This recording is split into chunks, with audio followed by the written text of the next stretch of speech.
start off, I should tell you, when I went to Vietnam, I was drafted into the military, and when you were in training, they would indoctrinate you that we were going to Vietnam to help the people of South Vietnam fight for freedom from communist aggression. You know, like we're trying to help them remain free. And I remember when I was in training, we used to have discussions about that. When I took infant jungle training at Fort Polk, Louisiana, at Tigerland, I found a copy of Ramparts magazine in the PX, and it had Martin Luther King's speech against the war. And I remember reading that and some of us discussing whether the war was right or wrong. And I went to Vietnam on a boat, a troop ship. And we used to have discussions all the way over talking about, are we doing the right thing? And we always end up saying, well, let's hope we're doing the right thing because that's where we're going. And when we got to Vietnam, they sent us to the units we were assigned to. I was assigned to the 25th Infantry Division. And they would have these indoctrination sessions, and they'd sit you all out on these big bleachers, and these sergeants would come out and say, if you want to stay alive in Vietnam, here's what you got to do. And they tell you all this stuff. And they said, forget everything that they told you in the States. You can't trust any of these people. Any one of them could be your enemy. They're not really people anyway. They're gooks, you know. It was a racist thing.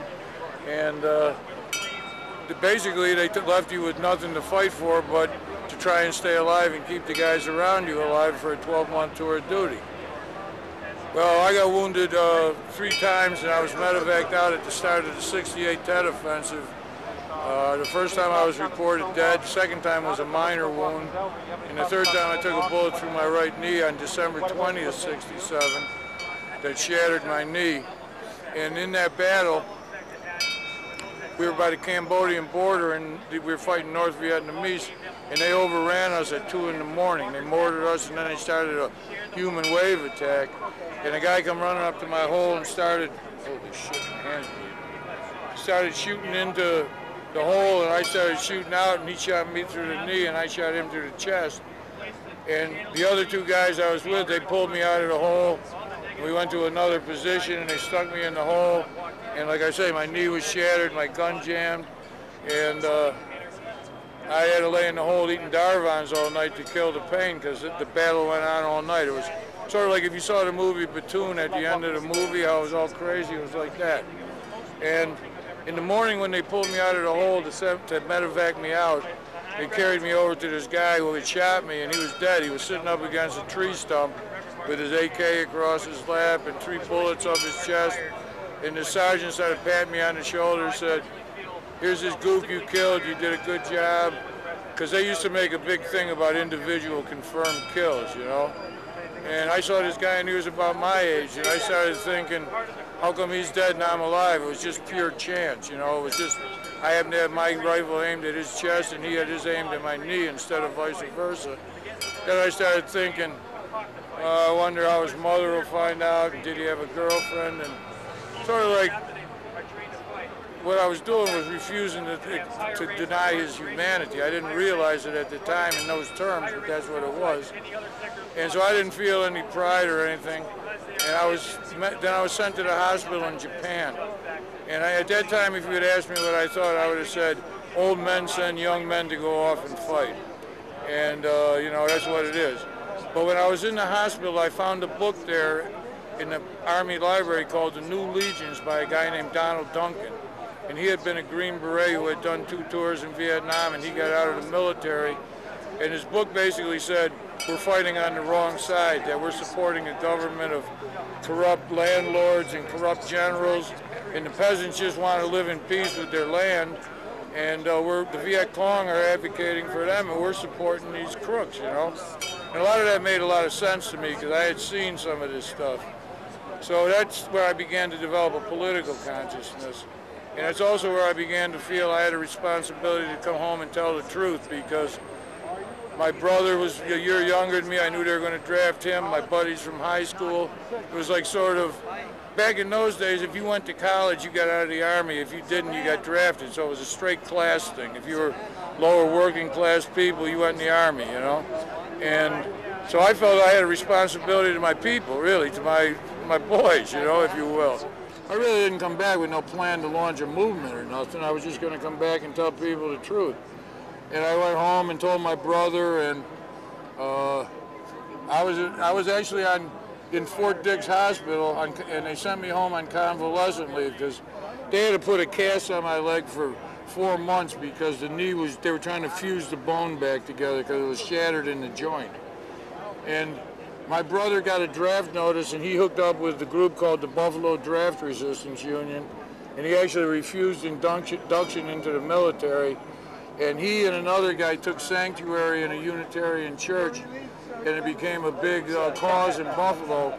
And I went home on convalescent leave. I was still on crutches, and I went down to the church and spoke in favor of him and against the war. And that was the first thing I did against the war.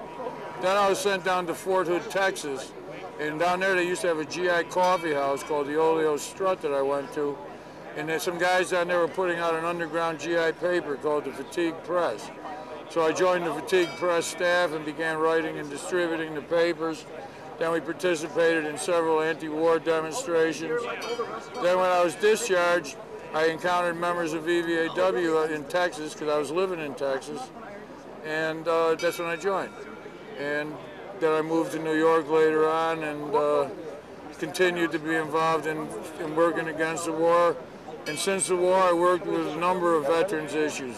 Homeless veteran issues, post-traumatic stress, rap groups, Agent Orange, a fight around Agent Orange, memorial efforts, and I was also been involved a lot with unions. I've been a labor officer in Transport Workers Union and various things. And we've always been concerned about learning the lessons of Vietnam, so we were opposed to what was going on in Central America in the 80s with Reagan and stuff. And we thought that a lot of the stuff around the first Gulf War didn't sound right, but especially with what's going on in Iraq now, we feel that we've come full circle, that instead of learning anything from Vietnam, we've gone further into the hole. So that's why we see a large number of veterans responding in support of the peace movement, as opposed to just sort of like a meathead response, kill them all and let God sort them out type of attitude. In what way are you seeing Vietnam?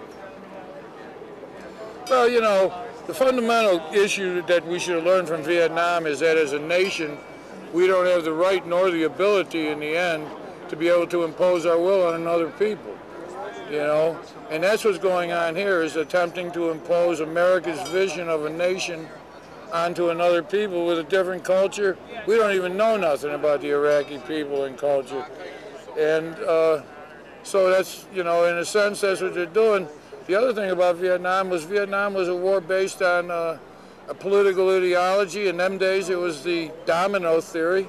Today, it's the neocons' vision, the project for the new American century. See, what the United States was trying to do in Vietnam was to a region. What the Bush administration is trying to do today is to the whole globe. But in a sense, it's the same thing of trying to dominate. And in fact, the Vietnam War, to a large degree, was about raw materials also. You know, people don't know it, but the South China Sea is one big field of oil, you know. So, and also in Vietnam, people were interested in them days in tin, rubber, things like that. And I mean, there were some differences, you know, there was communism versus whatever, but, you know, in the fundamental sense, it's our response to other nations.